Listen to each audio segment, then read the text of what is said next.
जय श्री कृष्णा दोस्तों, आपका हमारे चैनल हिंदी व्रत कथा में स्वागत है। श्रावण मास की कृष्ण पक्ष की पंचमी को नाग पंचमी का त्योहार मनाया जाता है। ज्योतिषी के अनुसार पंचमी तिथि का स्वामी नाग है।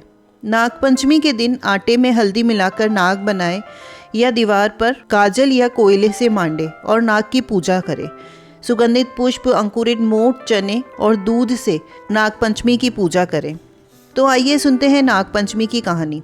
एक साहूकार था, उसके 7 बेटे और 7 बहुएं थी। 6 के तो पियर थे, 7वीं बहू के पियर नहीं था। वह गर्भवती हुई, उसके पियर तो था नहीं जो घेवर आते। उसे घेवर खाने की इच्छा हो रही थी, सो थोड़ा सा टुकड़ा पानी भरने गई, तब घर से ले गई। पेड़ के नीचे घेवर रख दिया। उसने सोचा पानी भरकर आराम से घेवर खाऊंगी। पानी भरकर घेवर लेने गई तो घेवर वहाँ था ही नहीं। पेड़ के नीचे बांबी थी, उसमें एक नागिन रहती थी, वो भी गर्भवती थी। घेवर देखकर नागिन की भी घेवर खाने की इच्छा हुई। उसने घेवर खा लिया। सोचा अगर साहूकार के बेटे की बहू मुझे गाली देगी तो उसको काट लूंगी, और अगर कुछ नहीं कहेगी तो उसे पीहर वासा दूंगी। साहूकार के बेटे की बहू ने देखा कि वहाँ तो घेवर है ही नहीं, तो कहने लगी बेचारी कोई मेरे जैसी होगी, सो खा गई होगी, कोई बात नहीं। नागिन बहुत खुश हुई।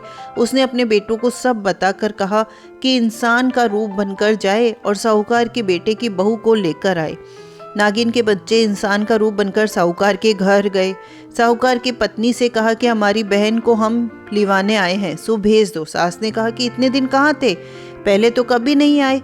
तो नागिन के लड़के ने कहा कि बहन जी, बाई तो हमें पहचानती ही नहीं है। बाई जन्मी तब हम नानी के गए हुए थे और शादी हुई तब हम परदेश कमाने गए हुए थे। लड़के बहुत सारा गहना, कपड़ा, मिठाई लेकर आए थे। तो उसकी सास और जेठानियाँ ये सब देखकर ही बहुत खुश हो गई। सास ने बहू को भेज दिया। बांबी के पास पहुंचकर लड़कों ने कहा कि बहन हम सांप हैं, तुम्हारा घेवर हमारी माँ ने ही खाया था। उसने तुम्हें अपनी लड़की माना है, अपनी बेटी माना है, इस नाते तुम हमारी बहन हुई। तुम हमारी पूंछ पकड़ लो, डरना मत। वह पूंछ पकड़कर बांबी में चली गई। वहाँ उन्होंने उसे बहुत से सुख और आराम से रखा। वहाँ उसने एक लड़के को जन्म दिया। जब उसका लड़का थोड़ा बड़ा हुआ तो पड़ोसन ने साहूकार के बेटे की बहू को सिखा दिया कि अगर तू मेरी माँ की इतनी ही लाडली है तो तू मेरी माँ से कहना कि आज तो सांपों को दूध मैं ही पिलाऊंगी। पड़ोसन का ताना उसे सहन नहीं हुआ, तो वह माँ से जिद करके सांपों को दूध ठंडा करने लगी। अभी दूध ठंडा भी नहीं हुआ था कि उसके लड़के ने घंटी बजा दी। घंटी सुनते ही छोटे बड़े सब सांप दूध पीने दौड़ आए।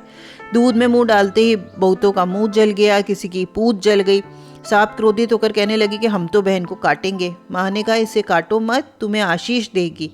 कुछ दिन बाद फिर पड़ोसन ने ताना मारा कि तेरी माँ अगर तेरा विश्वास करती तो तुझे 7वें कोठे की चाबी दे देती। उसने जिद करके माँ से 7वें कोठे की चाबी ले ली। ताला खोला तो वहाँ पे एक बूढ़ा अजगर बाबा नाग जल में झूल रहा था। उसने कहा बाबा आप तो मेरे पिता हो, जियो नाग नागिनी, जियो बासुकी। नाग देवता ने उसको 9 करोड़ का हार दे दिया। माँ ने अपने बेटों से कहा कि बाई को अब अपने घर वापस भेज देना चाहिए, बहुत दिन हो गए उसे यहाँ आए हुए। नागों से साहूकार के बेटे की बहू को बहुत से गहने कपड़े देकर ससुराल पहुँचा दिया। थोड़े दिनों की बात हुई, उसका बच्चा झाड़ू तोड़ रहा था, तो ताइयों ने ताना मारा कि झाड़ू मत तोड़, तोड़ने का शौक है तो तेरे नाना पापा के यहाँ से लाया होता। सांपों ने सुन लिया। माँ से जाकर उस 2 झाड़ू सोने की और 2 चांदी की बनवा कर बाई के रखवा दी। तो ताइया ये सब देखकर जल के राख हो गई।